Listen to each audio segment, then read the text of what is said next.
Welcome back to the Nullified Take, where we've got the TNT takes for you on Australian Survivor Blood versus Water. I'm joined here today by someone who I've rated extremely high here on this podcast, Josh from Australian Survivor, who came fourth in this season. Josh, how are you? I'm good, thanks, mate. Thanks for having me on. Yeah, really excited, and thank you so much for your time and sitting down with us this morning to talk a bit about your experience there on the show.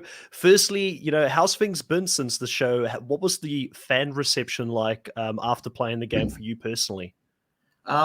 Since the show, it's been a wild ride, man. We've had, just a lot going on in life for me. Like as soon as I got out of the show, I was back flying internationally. So just getting that all fired up in the brain again. And, after such an experience like Survivor, you come out, you're scattered. It was definitely a weird vibe. And then my partner, Sage, obviously we found out she was pregnant out there.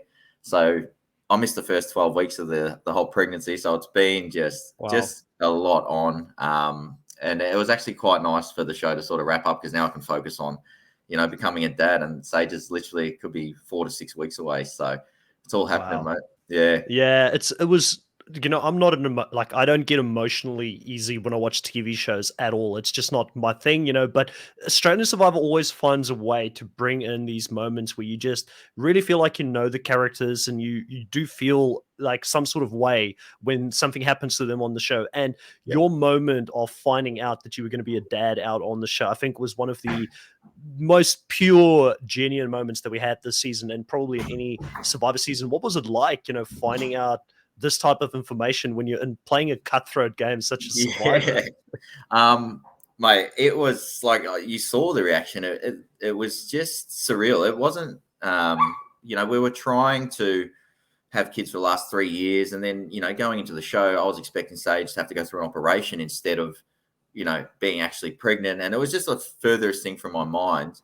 And then to get that letter, I was just hoping for a photo, mate. Like you're out of there, you're so detached from the world and you just want some contact with home. And like, I was just happy to have a photo of Sage and my dog.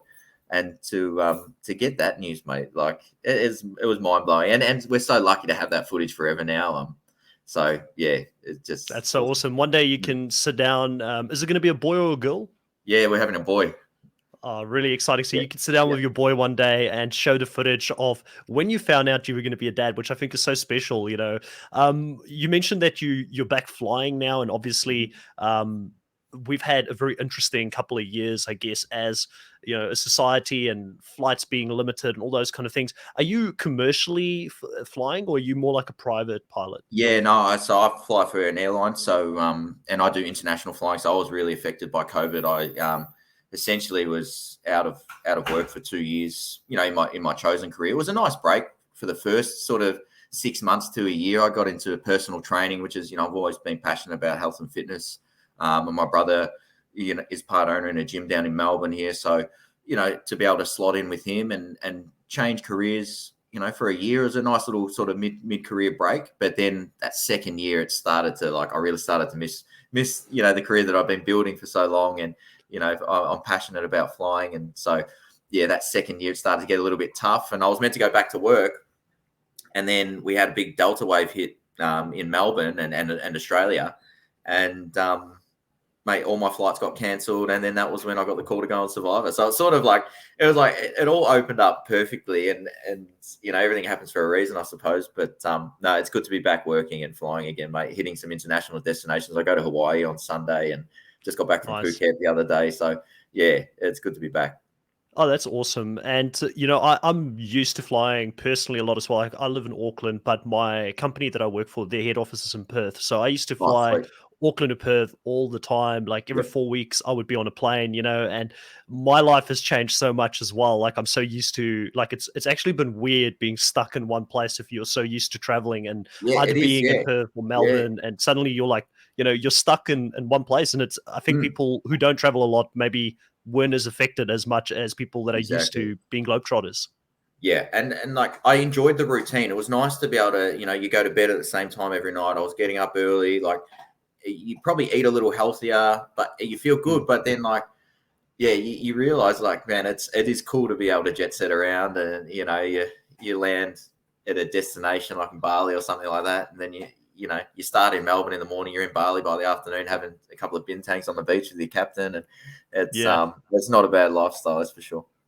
So quite interested, as a pilot, someone that's traveled a lot, you obviously would get used to different cultures and different ways of life and things like that. How did that sort of translate into the game of Survivor for you? Were there certain skills that you picked up throughout your career that you could use while you were out there?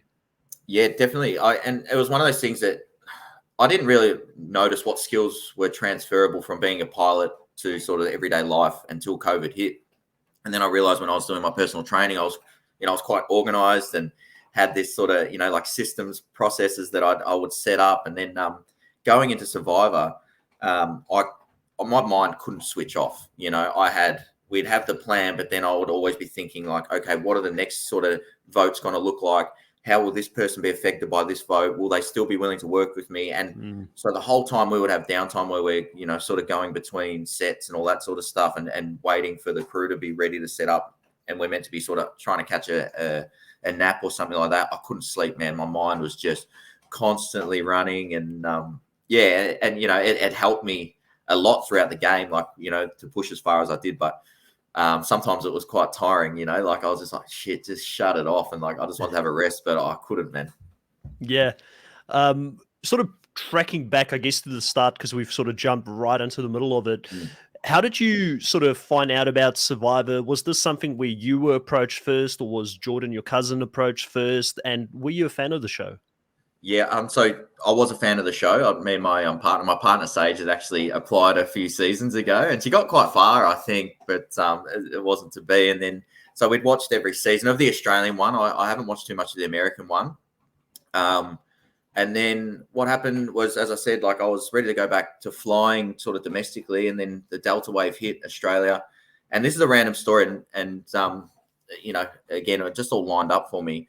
One of my mates, another pilot, works for a different company. He messaged me one night when we're in like lockdown 10 in Melbourne again, and so you start to get a bit down, and you're like, oh, what the hell's going on?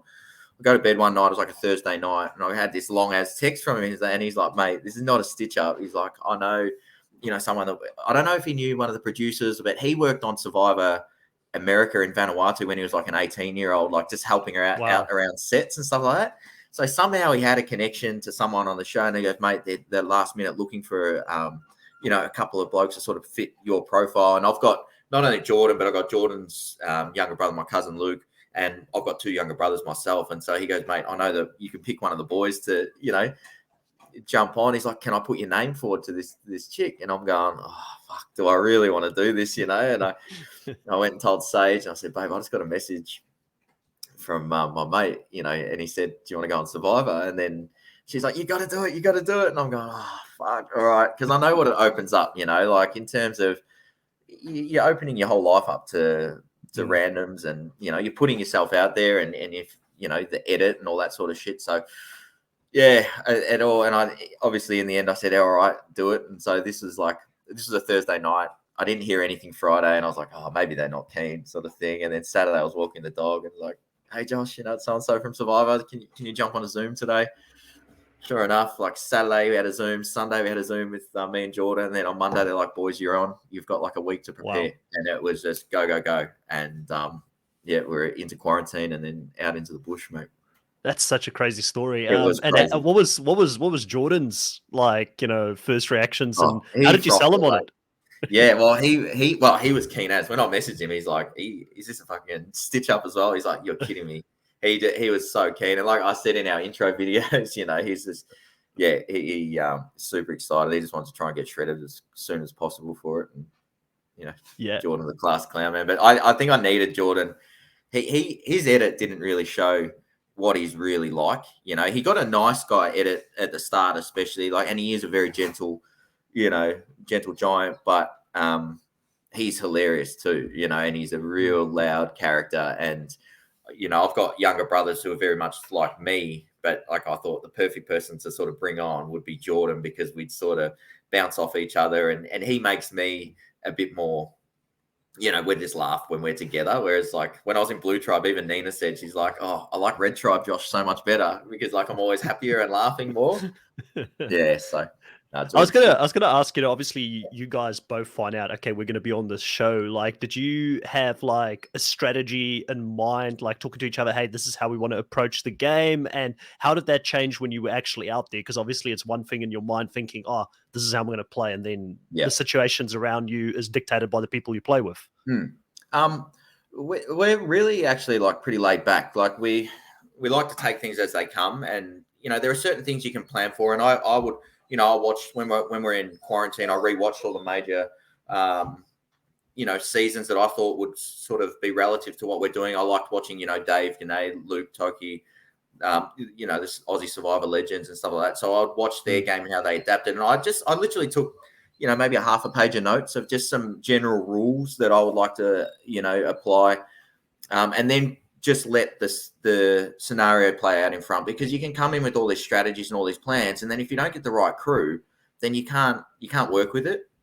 One thing we did know is that I would be probably more strategic thinker than Jordan, and then and Jordan would be, he would help me with the social reads, and Jordan will break people's barriers down a little bit more, and yeah. Yeah, because I mean, one of the things that definitely stood out for me was that you had a very solid social game in the sense that I found that people came to you all the time to make Yeah. moves. They didn't make a move unless Josh was on board. And And how do you think you sort of, I'm yeah, glad you noticed it, and real fans did notice that. But again, the edit was like it was frustrating for me, because I had great social relationships from day one. Me and Chrissy literally made a pact on like day one. There was like, whenever we're not going for each other. This is it. Like we'll look out for each other the whole time. And then like Nina, I was tight as with Nina from like day 4. I was tight with Mark from the start, and Shay, and and like I had that all the way through, and I was completely comfortable all the way through the whole game, because I didn't even have to talk strategy a lot. It was literally like I just did what I thought I would do, talk to them about life, because there's a lot of time when you're just sitting by the campfire hanging out, and you got to switch off. And so I'll just get to know Nina and Shay, and we just talk and be normal, and then when it came time to play the game, it was like, yeah, well, I trust this person, I can work with them, and that was sort of my strategy. Was just, again, be relaxed, don't try and hustle too hard, because you can sense it straight away. And but yeah, the edit didn't show it too much, but I literally had great relationships from the start. there was snippets of it where you could pick it up through other people communicating with you on the show and Yeah, also talking to the camera. Like Nina, for instance, you brought her exactly. up. She mentioned early on that you were running the show and she wanted to be your co-pilot and run the Exactly, yeah. game with you. So how gutted were you when Nina got evacuated out of the game the way that she did, and how much did she form a part of your thinking long term in the game? How were you going to navigate her? Yeah, so Nina she's super clever, and I just picked that early. Like her reads on people were very interesting. Like she would just look at small mannerisms, and she's like, oh, she did this when that happened, or he did that, and I was like, wow, she's very smart, obviously, and then she's a student of the game as well, but we also clicked, so that was like it just sort of happened, our connection, and then it was like just a benefit that she was very strategic thinking as well, and then factoring that in, when she got injured, it changed a lot, because I think we were just starting to have a bit more serious strategic chats as well. Like I may have made a move on Mark early if I knew I had another ally in Nina, because she would have brought Shay in as well. It would have also depended on how Nina and Chrissy wanted to work together, if either one saw each other as a threat. So me and Nina and Chrissy have all spoken about this. Like it's an interesting one to see how that would have played out. But yeah, it changed my game, that's for sure. It probably set me down the path with Mark completely. I was probably leaning towards that path anyway, because I needed a shield, and if I went for Mark, and Mark, we got him, then the next target would have been me anyway. Me and Mark played a game where we were both sort of shielding each other, funnily enough. But it worked, got 2 bigger guys to the end of the game, and yeah, so Nina would have thrown a spanner in that for sure. And I'm not saying that I wouldn't have worked with her, but I just don't know. Yeah, I find it hard to believe she would have wanted 2 physical alpha guys that deep into the game, and it's like No, she would have she put, whispered yeah. to me one night. She goes, hey, who do you want to go for next? This was like Red Tribe. And this was literally the night before she'd done her ankle.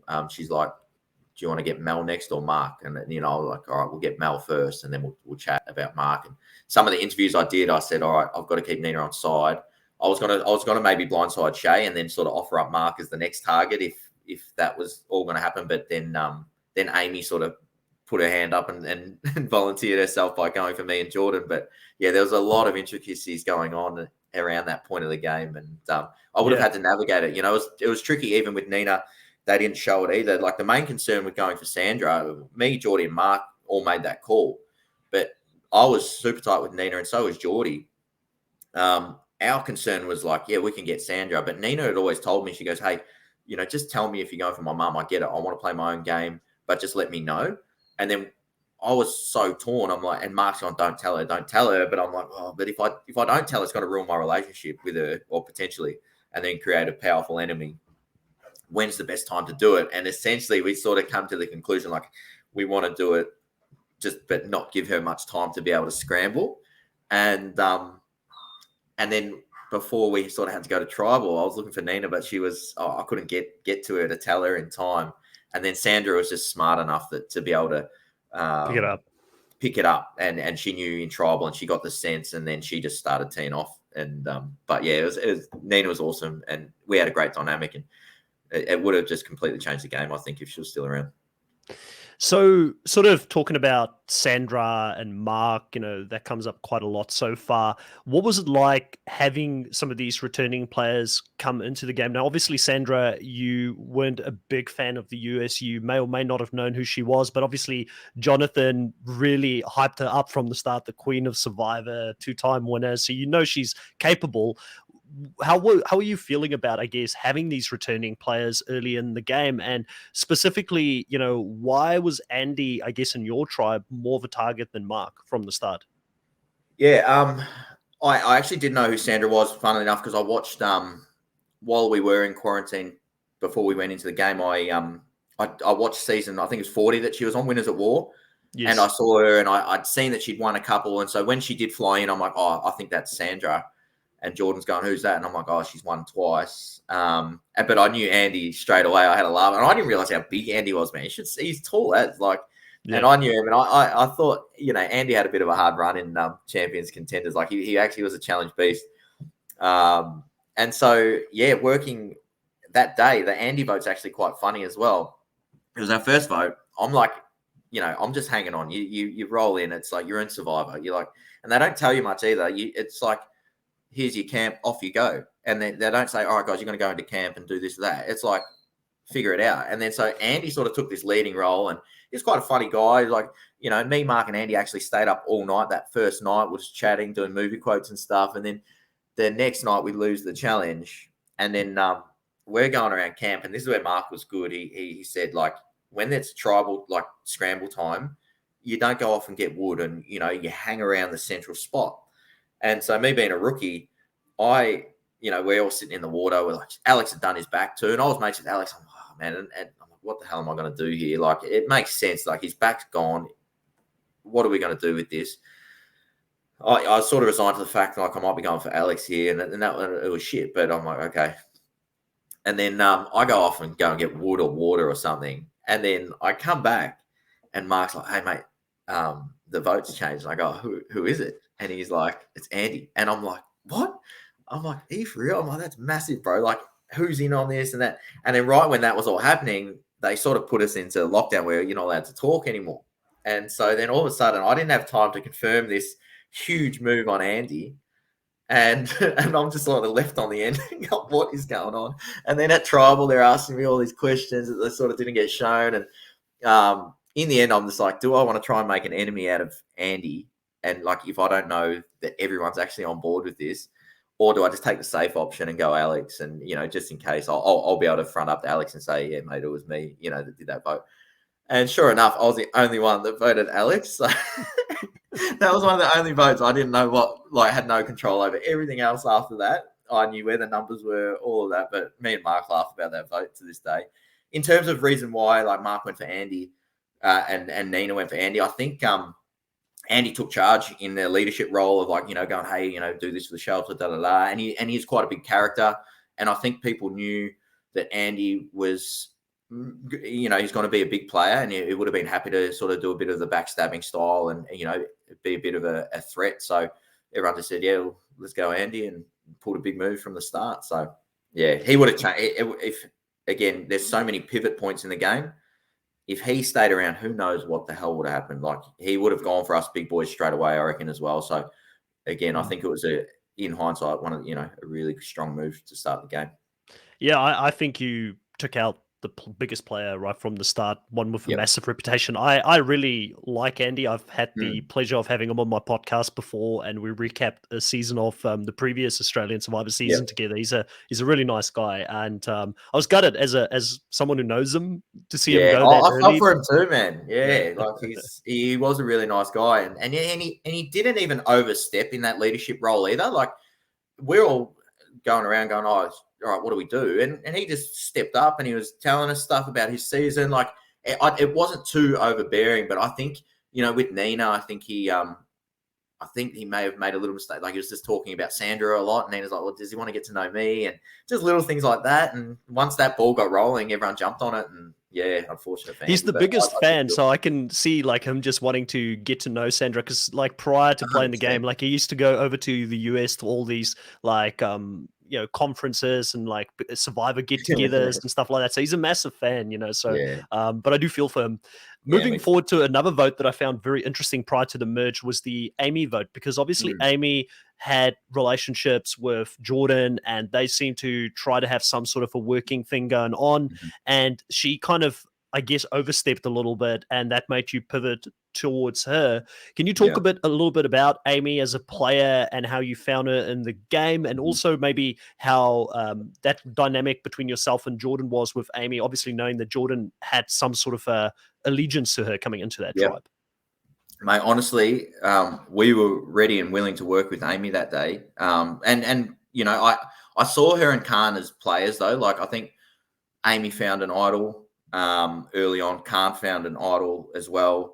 When we'd get together after, we had a cheese platter reward where we did it at the Red Camp. Like, Khan and Amy, bang, like they shot off then, and like I could see they were ready to play and like big players. So they were always high on my threat radar. But Jordan, I thought, had Amy, they were tight, and like we wanted to prove that it wasn't all about Blue coming in and just taking over the Red tribe. And I wanted to show Dave and Amy that, hey, we're willing to sort of take out some of our own. And that day we got back to camp, and I think, and I actually pitched to Dave and Jordan. I said, hey, let's do a big blindside on Shay today. And Shay was talking to Amy right behind us. And so we said, hey, and like the boys were like, yep, that's a good move. Let's go for that. And Amy walks off. I turn around and walk straight to Shay. And Shay just goes to me straight up. She's like, hey, Amy's just said she's coming for you and Jordan tonight. And I'm like, oh, really?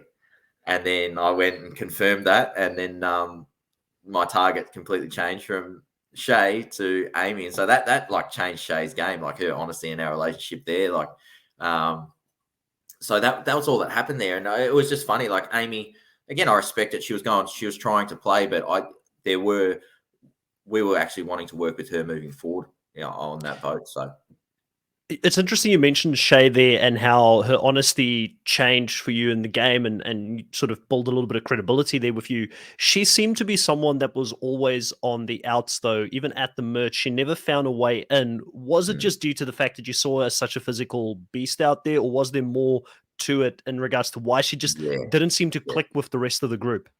Look, Survivor is a social game, man.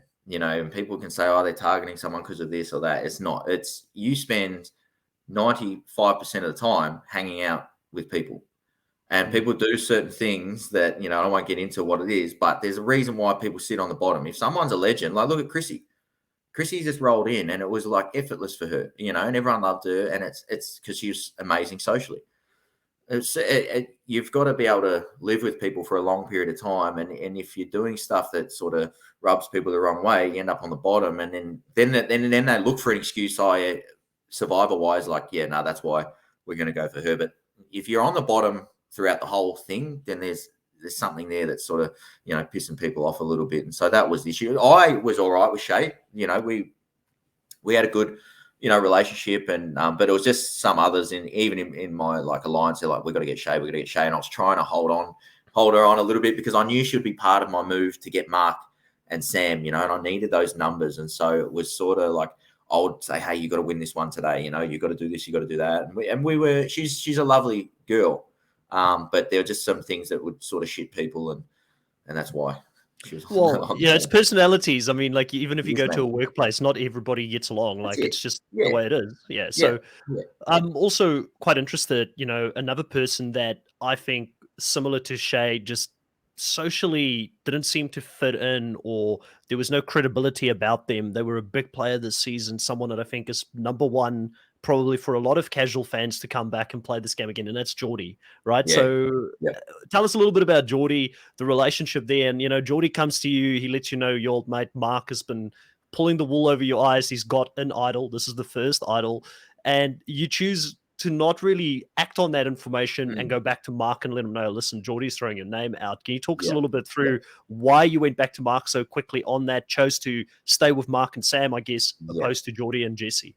This one was a funny one, man. Like, again, the days before leading up to that, finding out that Jordy was sort of coming for me, I was literally saying in my interviews, like, hey, I could see a top four here with all the brothers. It was like Jordy and Jesse and me and Jordan, similar ages. We're like the only guys that weren't influencers or return players or celebrities or something like that. We're like the average Joe's alliance sort of thing. And we're all good in challenges. It's like we could be the core sort of that roll through here. We had that nice bit of information on Mark, and there was the day that we went to Tribal where we both teams went pre-merge, and Mal and Ben went to Fire. And because of watching past seasons, I said, whenever there's like two tribes that go close to merge, there's going to be either Fire or there's going to be a twist. There's going to be something where only one person will go home. And so Jordy came to me that afternoon. He's like, mate, should we go for Mark? Like he's got the clue. I'm like, well, if Mark's got a clue, Mark's got the idol. We'll take that as an assumption.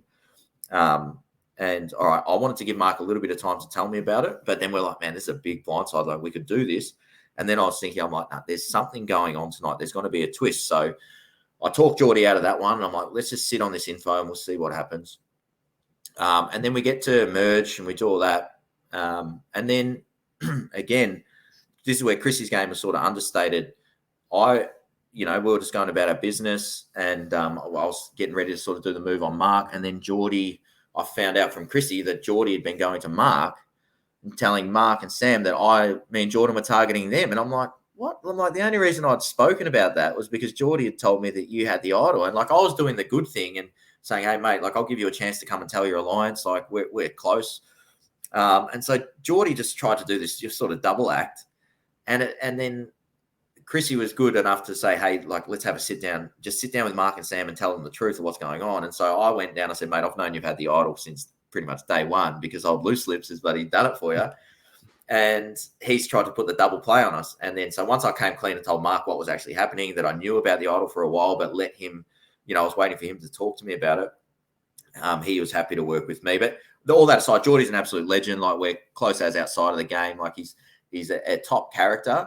But I had one of my rules that I wrote down going into the game was like, if someone tries to come for you, then that's it. Like I'll trust people right up until they burn it, and then I won't be trusting as much again. And so that was the reason. Me and Jordy, I said, mate, I'm coming for you. You're too much of a threat, but it is what it is. You're still a great guy.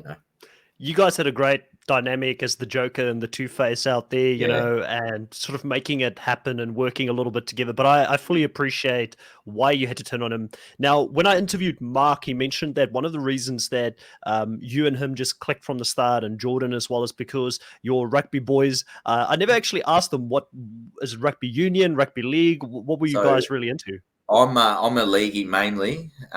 Me and Jordan grew up, playing league. And we were in like the Melbourne Storm Junior Development Program. So for us to have Michael Crocker out there, like when me and Jordan were trying to make it in at Melbourne Storm, we'd go into the the facility up in Princess Park, and we're in the under 18s and stuff like that. And then like we're seeing Michael Crocker walking around, and like all the superstars, like the best Melbourne Storm players. And then when we roll up out on the mats, we knew Mark was going on. We sort of heard rumors that Mark was going on, so we're like, shit, one of us is going to have to go against the big fella. And then all of a sudden we look to our right and here's, Croc with the beard, and Jordan turns to me, he's like, bro, is that fucking Michael Crocker? And I'm like, yep. And he's like, oh shit. And so we're little fanboys of Croc from our league background, but Jordan now plays Union as well. And I played a bit of Union too. Like we go to Thailand and play this tens tournament, and Nice. love it, man. We're full diehard league fans and Union, just love it all. Yeah, so I'm from South Africa originally. I've lived seen here your Insta, for mate. yes, lived here for a while. So obviously a massive Springbok fan. Current world champions. I'll just throw it out there. But love rugby union, and I can understand how something as simple as that becomes such a big thing out there in the game. I almost said the island. I know you weren't on the island this time because you had something to actually connect on. And look, it wasn't so much the fact that you like rugby, I like rugby, cool. It's the attitude that sport, and especially trying to play it at a high level, and what it teaches you about teamwork. And you grab a guy like from the SAS like Mark, their whole motto is like mission first, team then self. And so you can leverage that, because a lot of the top rugby league clubs and rugby union organizations, the All Blacks, all that sort of stuff, they grab a lot of stuff from SAS and military and bring that into their preseason training. And it's all the same concept. It is like mission first, then your team, and then you. And so what was our mission? It was like, get to the end. Everyone wants to make big moves, and we're copping a little bit of flack in there. Jonathan will get into us, and when he's going to make big moves, when are you going to do that? It's like, mate, there's no point making big moves like Jordy tried to do and everyone tried to do if you end up on the jury. You need to get to the end. The majority of winners, apart from Dave Ganay and Haley, really, and this is no offense to them, didn't play like huge games. You know what I mean? Like they put themselves in a position to get to the end and then have a pitch. And that is the mission. That's what you've got to do. You win 500 grand. None of this, I'm here to play, do this. Well, I played as well. We held a majority for the whole time. We marched to the end. We were throwing challenges like those endurance ones where we knew we weren't going to beat Shea. We just jumped off. We're like, yeah, because we're safe as. We didn't need to win those. Whereas Jordy had to win. After he tried to blindside me, he knew he had to win everything from that point on. And, that is not as good a gameplay, I feel, as being in complete control the whole way and dominating and putting yourself in the best position to get to the end. But yeah, sorry, like back to Mark, we just knew that we could understand the mission. We knew that we would all work in a team and not, sort of be trustworthy and not dog each other. And then at the end, we were ready to do what we had to do. But yeah, it just worked. I definitely picked up that you, and I think I said this on a couple of my recaps, you valued stability, and Mark provided you stability, and the whole alliance that you guys built was so tight that it got you all the way to top 6. And then they needed to throw a twist in there that I absolutely hate. I've always hated redemption, purgatory, anything like that, to mix things up. It's infuriating because you play a clean as game, you get voted out. Like why do 4 people get a second chance at 500 and others don't? Like, poor Jordan got absolutely demolished by not only the 3 saves, but then another advantage that, like, a massive one that late in the game. It's frustrating, but it is Survivor. You got to deal with those twists and turns. But what that sort of stuff does as well, and this is what's frustrating, everyone's going, oh, when are you going to make big moves? It's like, well, we can't make big moves because you keep locking us in with these twists. If I made a big move on Mark or Sam and sent them to purgatory, all of a sudden you've got big game players teaming up with Jordy, pissed off at me and Jordan, and they're going to come out, who's number 1 target? Me. And so you can't make moves. Like, the whole play was, all right, we know players are going to come back. We'll get to that point, and then we're ready to make a move, and we're trying to get that across to Dave that, like, hey, just get through this purgatory thing, and then the next time we're ready to go on Mark and Sam. Like, we had it lined up. And then, Sam put on the Oscar performance with the second idol, and, they went for Jordan instead that night. But yeah, it was, it promotes a style of gameplay. If you want exciting moves, you can't have saves, because Sam got done with it a couple of times. Sam and Chrissy, early game, they blindsided Benny a beauty and Sophie, and they come back, and it's like, well, it's not promoting that expansive sort of play. So best observation I've had in any of these interviews that I've had so far, because This is so relevant. I know you would probably not watch this, and I'm kind of off it now myself, but I used to watch a lot of Big Brother in the US, which is Mm. very similar in the sense that you vote people out and there's like a person who wins immunity and all this kind of stuff. So it's very different to the Big Brother that you would get in Australia. Yeah. And what they've done in that show is they've kept throwing more and more twists into it to Mm. make things crazy, which has actually been counterproductive, where people are playing a more scared game and they're actually keeping, I say scared, but it's more smart because they keep Yeah. people close to them that they know there's going to be Yeah. stability if one of these twists come in to save someone. So I think it's a great Exactly. observation. Yeah. Yeah. Thanks, mate. It's yeah. It's. I think what this season for me, like I would have loved to see a bit more of, was instead of having shots of snakes and crocodiles jumping out of the water every 30 seconds, like just have an even spread of characters and watching the way everyone interacts, and let the public decide who they like, instead of pumping a narrative for so long. Like we got the Jordy Mm. and the idol steal narrative, but that was like the whole middle part of the season was just, it's like, all right, we understand the scenario, let's move forward. Then towards the end, it was the same thing. Like it was just spread it out more. Like the poor, Mel and Michelle, they got nothing. Like purple edit, And just like, Jordan as well. Like and I've heard a yeah, lot and of Jordan Mel and towards the end, Michelle. yeah, Yeah, but Jordan as well. Like you didn't see much of them. There was a lot of frustration by fans, even for Juicy Dave, where they were like, oh, "Why man, are you not making a move, Juicy?" But it's like you're not hearing Juicy's perspective on the game exactly, or mate. how he's thinking about it. Which I'm really happy. I will talk to Dave next week at some point He's as awesome. well to get his Yeah, views on the game. yeah. And We clicked well, me and Juice, because again, he's yeah, sort of similar. He was sensible in, and I knew that, like, talking to him about life and stuff like that, I'm like, oh, I can get his values, and we had really great chats around the fire. And then on top of that, when we'd start talking strategy, he just understood the greater cause. He's like, all right, yeah, we can get to these next phases. And then towards the end, he started to really, get his confidence up, and he saw his path to the end, and that was why we sort of went for him instead of Jordy at one point. But yeah, no, top guy and very smart, man. it's the name of the game, right? You ride your alliance to the point where you can make moves and go your own way. I did want to ask you one of the things I observed, and I think that some fans are critical of this, specifically when you look at the purity of the game. And I would sort of counteract to say, what is the purity of the game now with something Mm. like Redemption Island and Yeah, people coming back into yeah, the game? yeah, But exactly. that specific move that you made on Sam when Jordan was sitting on the jury Oh bench yeah, yeah, and yeah. making facial expressions saying, "Hey, go for her, go for her." How Yeah. much did that influence you in the moment when you were out there? No, it hardly did. And this is the funny thing: people were blowing up at Jordan, saying, "Oh, you ruined the integrity of the game. You told Josh Sam had the idols, da da da." Well, he didn't tell me. Sorry, mate, my dog's going. That's all good. But well, I couldn't look at Jordan because Sam was right next to me, and she's like a terrier, mate. She was like looking at me, looking at Jordan, so I couldn't actually see Jordan. Chrissy said, "Hey, Jordan's looking at her like this," but Chrissy and Dave actually came to me before tribal, and they really pushed it and said, "Hey," because I still wanted Jordy gone, and then I said, "Next, we'll get Sam next. Like, Dave, you owe me for voting Jordan out. Like, you need to get Jordy now." And then Dave and Chrissy, they said, "No, come on, they got two idols potentially." Da, da, da. And I said, "Do you two really want this? Like, this is going to throw us into a bad situation." They said, "Yep." And I said, "Look, I'll put her name down, and we'll deal with it."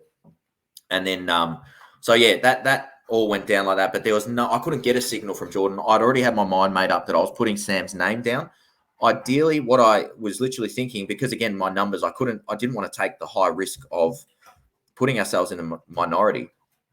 I was telling them play the idol because there was the scenario of rocks that night too. We were at a 4-4 deadlock. And so they were potentially going to send us to rocks, where Mark had the idol protected and everyone was going to vote for Sam. So they were both safe. And so me and Chrissy would have had to draw rocks. And again, whether that would have happened or not, who knows? But that scenario came up, and I just said to Mark, I might play your idol for Sam. I was trying to get him to play the idol. If you trust me as you're an alliance member, I was hoping that they would do it. And I told them, I go, why? And then Jonathan goes, bang, too late. And yeah, it played out that way. But ideally, Sam would have played the idol. Jordy goes home. We're still in the majority. We got it back straight away. And then we can, deal with it later, saying, look, I just wanted to flush the idol. It turned out, probably freed up my game a bit more going the other way. But yeah, is what it is. Yeah. While you're on the subject of Sam, how did she fit in when she initially came in on the TV show? They really, I guess, played up her paranoia and walking around quite a lot. I would have sort of imagined, and I know you would probably be great friends with her and Mark now outside of the game, but in the game, I would have imagined she's not the kind of player you would want to work with in general because she is so sporadic, and that it may have caused some, I guess, conflict. How did you navigate bringing her into the fold because she was so close to Mark? It was, and we are great friends, and Sammy, and there's nothing that I'll say on here that I haven't said to Sammy face to face. It was hard to navigate and get a read on those two as a couple because Mark's doing stuff like not telling her about the idol, and they're having little blow ups, and you're going, what is happening here? Like, are they on the same page? What's going on? But then every vote we would work together, and I was like, oh, she's playing along with the plan, and like voting Khan, I understand for her was a big thing, and Michelle too. Like they were tight allies for her, and I was pushing those votes because I needed to make sure I had the numbers, trying to keep Shay longer and do all this sort of stuff. So that was my agenda. But yeah, it was hard because what would happen with Sammy, you'd talk to her and then she would run off to the person you were talking about and try and talk to them. And so she was buzzing around camp everywhere. And it just wasn't mine and Jordan's style. Like we played a real relaxed, like, hey, is this who you vote for? Cool, done. Don't worry about it. And so was Dave and Mark too. And so to bring like us four guys in there and then have just a different element to it. It was just tricky to deal with, and yeah, she was. Don't get me wrong, though. Like she was super strategic. Her mind was on all the time. She picked it that 3 people were going to come back. I was like, oh, Sammy, it's a bit over the top.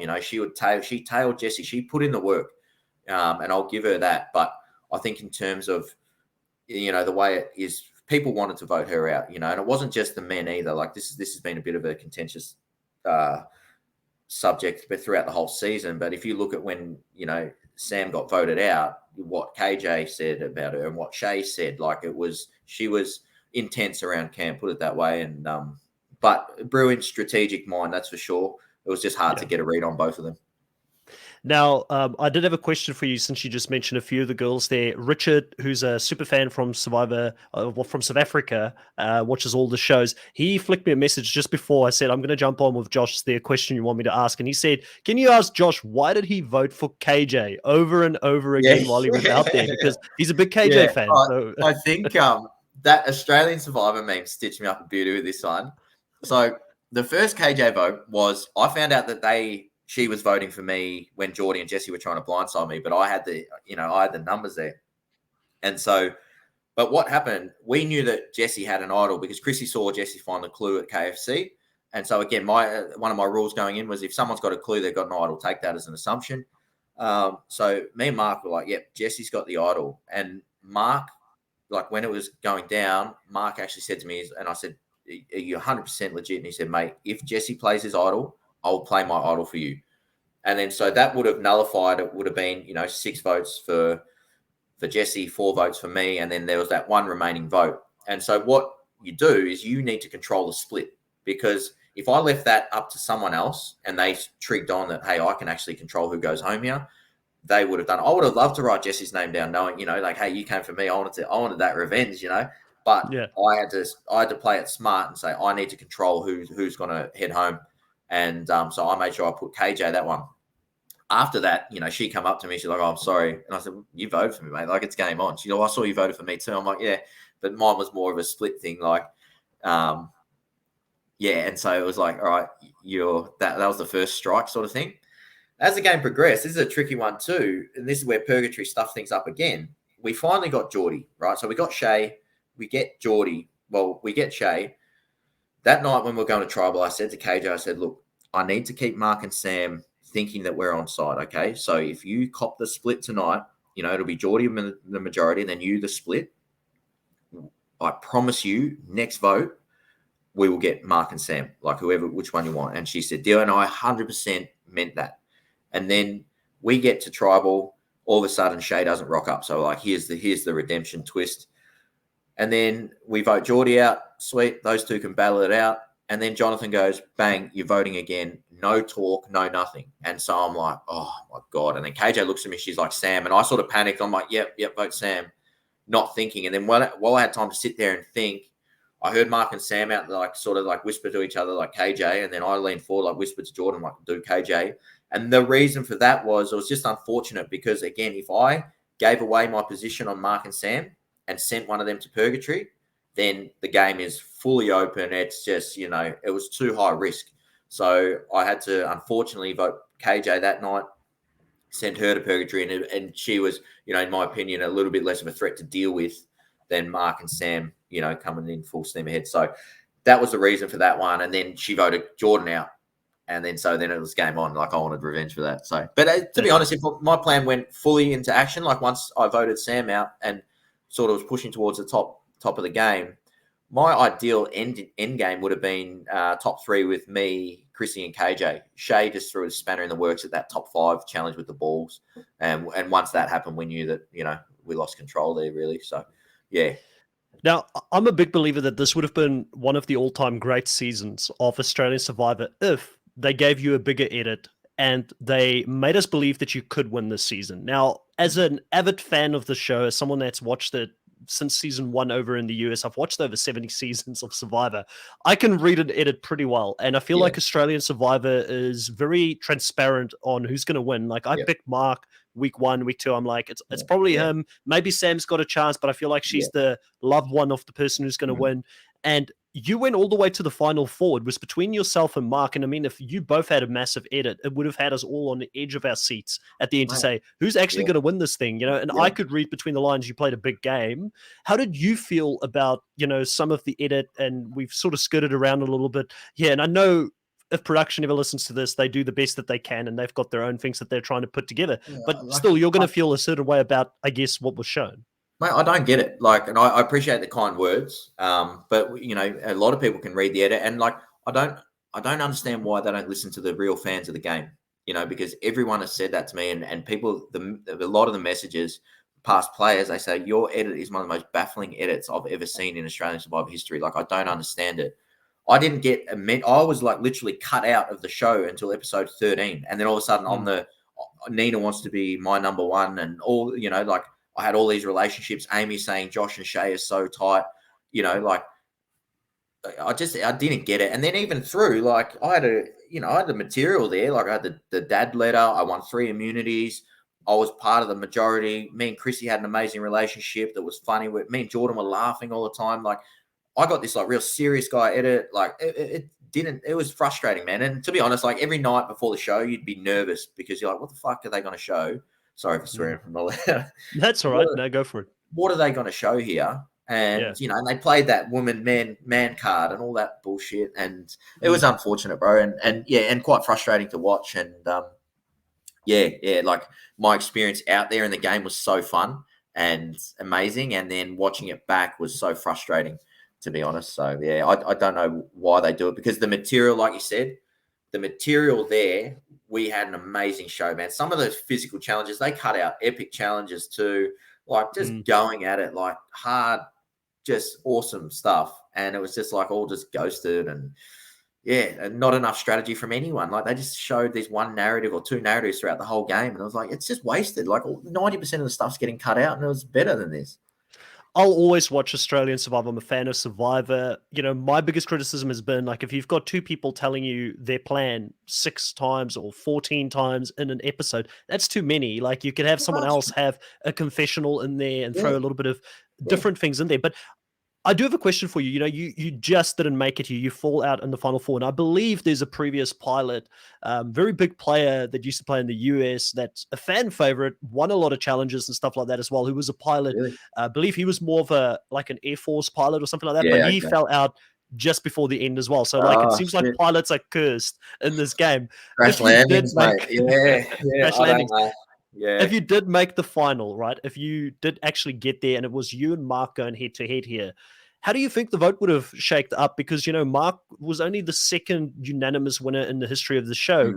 I believe that you probably could have taken him in a final vote. No disrespect to Mark. I think he played a really good game, but I felt like you were the one player that could have rivaled him in that final tribal council.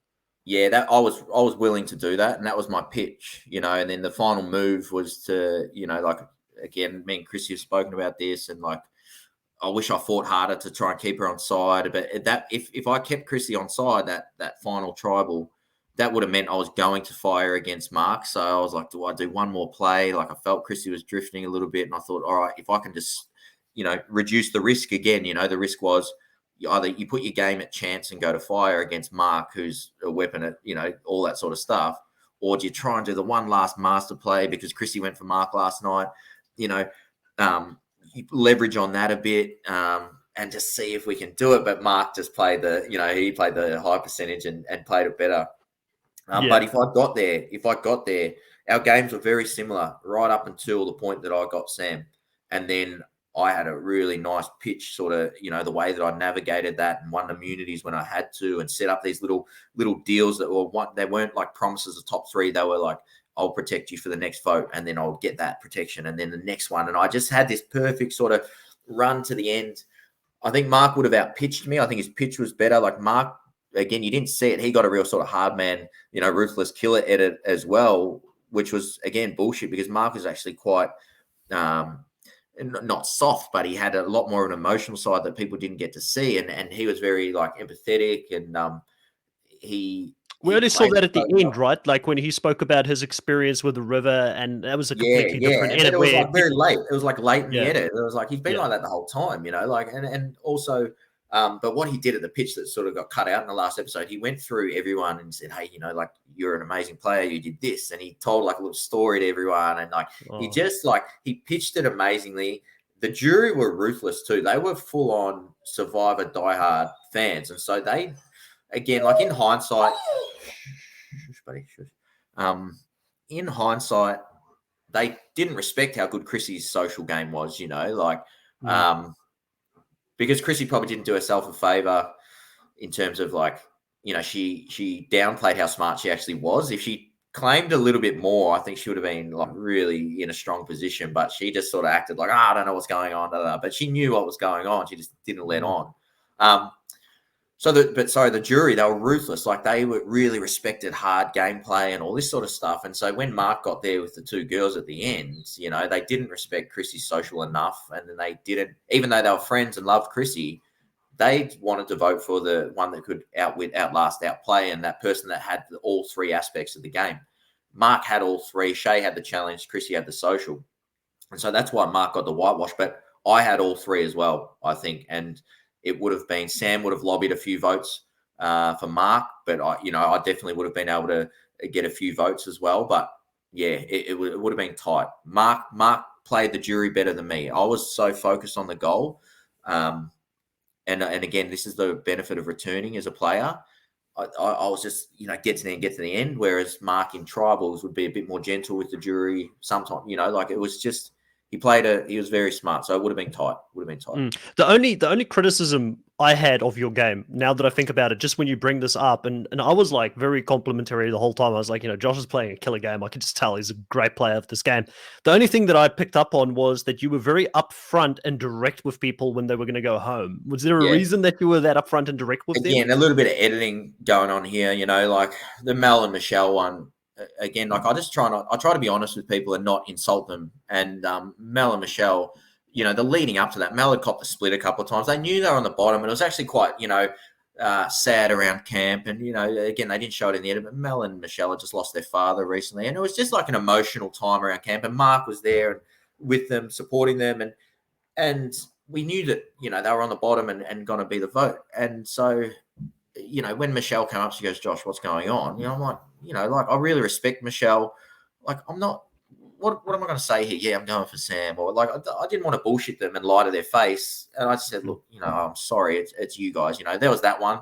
And then the other ones were like Jordy. Like Jordy knew I was coming for him, because I was like, mate, you tried to blindside me. I'm coming for you. Simple as that. And KJ, the same with Jordan. She pulled that thing on Jordan, and I'm like, why didn't you go for Mark and Sam? They're the couple that had 2 idols, all this, like, and you want to come for Jordan, like we're sitting there dumb and happy, So I was like, I'm coming for KJ. So that was it. Again, a bit of editing there. So yeah. As we're wrapping it up here, because I'm conscious of the time, and I do want to respect your time. No stress, mate. I'm all good. If you got more, that's all good. But yeah, no, because this has been great. I mean, you've given us so much behind the scenes, and believe it or not, I feel like this interview is going to be a hit, because people love to hear these things. They love to hear about the things that they didn't see on the show. Yeah. Thinking back, since you said it's okay, I'll ask you 2 more questions. Thinking back about it, what's the one memory out there that you had that could have been on the TV or not on the TV? And I guess, obviously finding out you're a dad, that's number one. But outside Yeah. of that, what's the one thing that you will look back on fondly one day when you sit down with your son to tell him about this crazy adventure that you had out there on Survivor? Oh, look, there's a lot, simple ones like every time you'd get back from tribal, we'd look up at the start. Like I'd just be looking up at the stars and I'm like, what is going on, man? Look where we are. And the weather was beautiful the whole time. And, you just made it through another one. And every time, mate, top 5, top 4. And you're just like, is this happening? So you've always got that. And then like other ones where like competing with Jordan finally, like not against him. Like we love competing against each other, but then finally being able to, like stand there and when he's going up against, one of our idols in like Michael Crocker and we're both standing on that pad and they're doing that pole one and, just little things like that. And just suspended with Jordan was just amazing.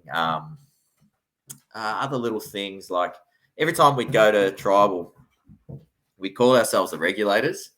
Mark come up with that name and so all the boys club, like we called ourselves the Regulators and we'd go in and that song from Warren G and Nate Dogg and we'd whistle that tune. We'd be walking past the tents like it's where we're sort of waiting to go into tribal and we knew the plan was on. If like one of us would like start the tune, we'd whistle it and then the next guy would like follow on and finish it off. And so like just little things like that was unreal. And all in all, like you take the edit aside, amazing experience, you know what I mean? And dealing with the stuff afterwards, it gets tainted and you forget how good it actually was out there.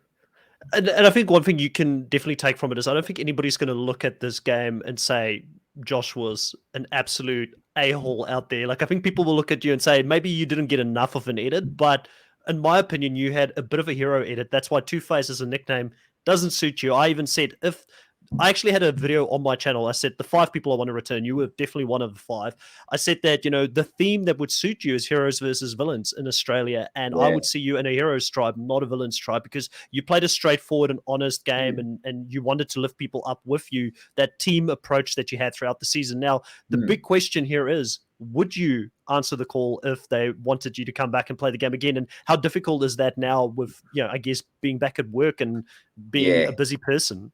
Yeah, look, I think I really appreciate that, and like I've spoken to Mark and Sammy about this, and like, what would I get? Would I be a hero or a villain? Like, I sort of because like I felt like I'd sort of get maybe a hero, after when I play, but then on the edit, I'm like, oh man, they make me look like an angry prick. So I just wasn't sure, but I appreciate it, man.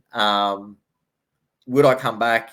I just need I probably wouldn't come back like if they said, hey, we're ready to go in 3 months' time. I don't think I'd. Just because I got the baby on the way and, I want to focus on that. And Survivor takes a lot, man. Like it actually, I was surprised, like out there, I was fine. And then when you come back, it's such an amazing experience. And then you just come back to life and you're doing groceries and like everything's just sort of like back to this routine. You're like, man, I was doing some amazing stuff. And now you're sort of so getting back to that and trying to, take joy in just everyday living again is like another experience in itself. But if give me like a year and a bit, if Heroes Villains is like the next one after this one, I'd probably answer the call, mate. I'd be able to get some annual leave again and try. I do hope you pick it up, and you just gave me a little golden nugget. I said 2 questions. I apologize. Do Australian Survivor, and we've heard a lot of people of other Survivor shows say the same thing. Coming back to normal life is very difficult. I mean, is your family member lying to you when they tell you something? You just don't know. Like you've got this heightened senses when you come back, and like you said, just everyday life is mundane compared to what you had out there. Do you guys get like any kind of support from like the show afterwards? Do you so they look after you guys in regards to being able to talk to someone and to climatize back into a psychologist that we can just call anytime, and that's for whenever. And the whole production team were very supportive, and they reach out and text, make sure everything's all good. And they actually threw a lunch for us for the top 4 up in Sydney. The weekend that was the last episode was airing, so it's definitely hasn't been like see you later. It's been really good, and the support is there if you need it. It's just one of those things, mate. It's just a journey, and it was a learning experience, and like the mental capacity that it takes up, because again, like I said, the show's about to come out, and so you're sitting around anxious waiting for the show to come on, and then it comes out a certain way, and so you're trying to like answer questions to people like on your phone, going, oh no, that didn't happen like that, and everyone's going, what's going on here? And then you get like the Oh, casuals that yeah. are just teeing off in your Instagram messages, and so that just takes all this brain power, and Yeah. it's nice to sort of wrap that up for now, and stuff like this is really good because you get to have that deep dive with people and explain yourself a bit better, and it provides closure too, which is And yeah, it nice does. to wrap Like, I it. mean, I had Brianna on just before you yesterday or the day before, and I had such a great chat with Brianna as well. And I had people come on to my comment section, and my community is a pretty good community. Like, you get the one or two that will say something out there. It's just always going to Yeah, happen. But people came on and said, oh man, I wish I saw more of this Brianna. Like, clearly there's yeah, a lot more to her than what the edit showed. And again, it's closure, like you said, and it gives you the opportunity to paint your own narrative of who you are as a person, and people can exactly. make up their own mind. So Yeah, yeah. Josh, it's been great talking to you.